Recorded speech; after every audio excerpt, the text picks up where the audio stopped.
আজকের রেসিপি শিম ভর্তা। খুব সহজে শিম ভর্তাটা আমরা বানাই। তো আমরা সকলেই জানি, তবে আমি কিভাবে বানাই সেটাই তোমাদের সাথে শেয়ার করব। এই শিম ভর্তা খেতে ভীষণই ভালো লাগে। আর শীতকালে শিম প্রচণ্ড বাজারে পাওয়া যায়, প্রচুর পরিমাণে পাওয়া যায়। তো শিম এনে এই ভর্তাটা এভাবে রান্না করবে, করে দেখবে খেতে খুব ভালো লাগে আর বাড়ির সকলেই খুব প্রশংসা করবে। আমি নিয়ে এসেছি কিছু শিম।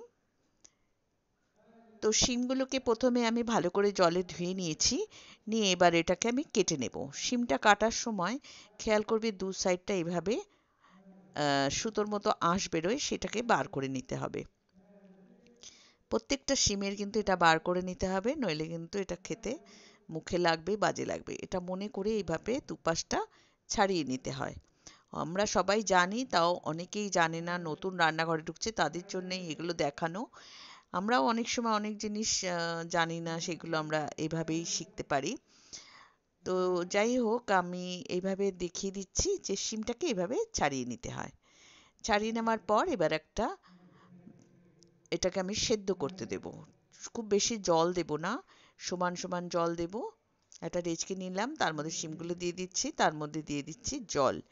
জলটা কিন্তু বেশি হবে না, শিমটা সেদ্ধ হওয়া হবে আর জলটা ততটাই করতে হবে, কারণ জলটা ফেলে দিলে শিমের যে গুণটা বেরিয়ে যাবে। সেই জন্য অল্প জলের মধ্যে শিমটাকে সেদ্ধ করে নিচ্ছি আর দিয়ে দিলাম নুন। গ্যাসে বসিয়ে দিলাম, শিমটা এবার ভালো মতো সেদ্ধ হবে আর জলটা শুকিয়ে যাবে।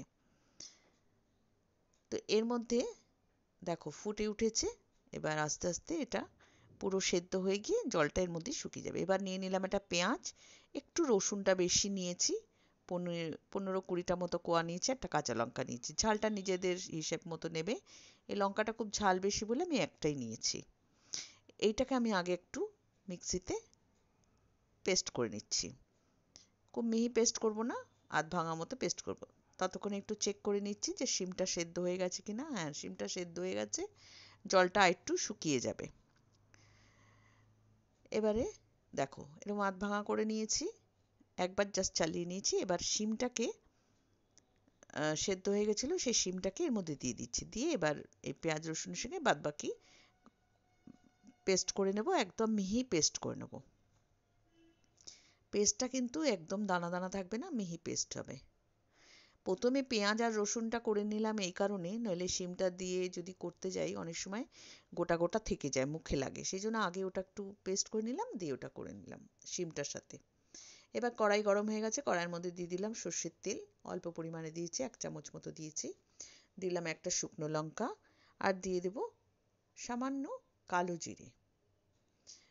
মশলাটা একটু গন্ধ ছাড়লেই তারপরে এর মধ্যে আমি শিম বাটাটা দিয়ে দেব। দেখো খুব অল্প উপকরণ লাগে আর খুব তাড়াতাড়ি হয়ে যায়। এবার এটাকে আমি ভালো করে মিশিয়ে নেব তেলের সাথে। তার আগে আমি একটু নুন আর হলুদ দেব। এর মধ্যে মশলা কিচ্ছু লাগে না, শুধু একটু নুন, হলুদ। আর তোমরা যদি মনে করো ঝাল একটু পরিমাণে খাবে বেশি, যার যেরকম টেস্ট অনুযায়ী, তাহলে একটু ঝাল দিয়ে দিতে পারো। একটু নুন দিয়ে দিচ্ছি আর একটু হলুদ দিয়ে দিচ্ছি।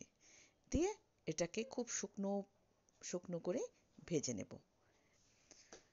এবার কড়াইটা দেখো, কড়াইটা থেকে এটা সরে আসবে, মানে একদম লেগে যাবে না সেইভাবে। দেখো নাড়তে নাড়তেই বুঝতে পারবে কড়াইয়ের থেকে সরে আসছে, মানে একদম কড়াইতে লাগছে না। আর গ্যাসের ফ্লেমটা একটু মাঝে আমি একটু মিডিয়াম করে দিয়েছিলাম, আবার একটু হাই করে দিয়েছি। এটা একটু বুঝে করতে হবে। ঠিক এইভাবে নাড়তে নাড়তে দেখবে একদম শুকনো হয়ে গেছে, কড়াইতে আর লাগছে না, তখনই বুঝবে যে এটা হয়ে গেছে। শীতকালে গরম ভাতের সাথে একটা ভর্তা হলে খুবই ভালো লাগবে। আর আমি তো প্রায়ই করি নানা রকম ভর্তা। তো আজকে শিম ভর্তা করলাম, তাই তোমাদের সাথে শেয়ার করলাম। তো এইভাবে করো, খেয়ে কেমন লাগে অতি অবশ্যই কমেন্ট বক্সে জানাবে। ভালো লাগলে বন্ধু বান্ধব সবার সাথে এটা শেয়ার করো। একবার বানিয়ে দেখো, খুবই ভালো লাগে খেতে।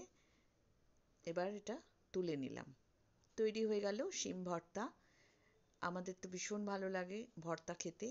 তো মাঝে মাঝেই ভর্তা বানাই, তোমাদেরকে বললাম। তোমরাও এরকম বানাবে। সাবস্ক্রাইব না করা থাকলে সাবস্ক্রাইব করে নিও, বন্ধুবান্ধবের মধ্যে শেয়ার করো। আবার একটা ভিডিও নিয়ে আসবো।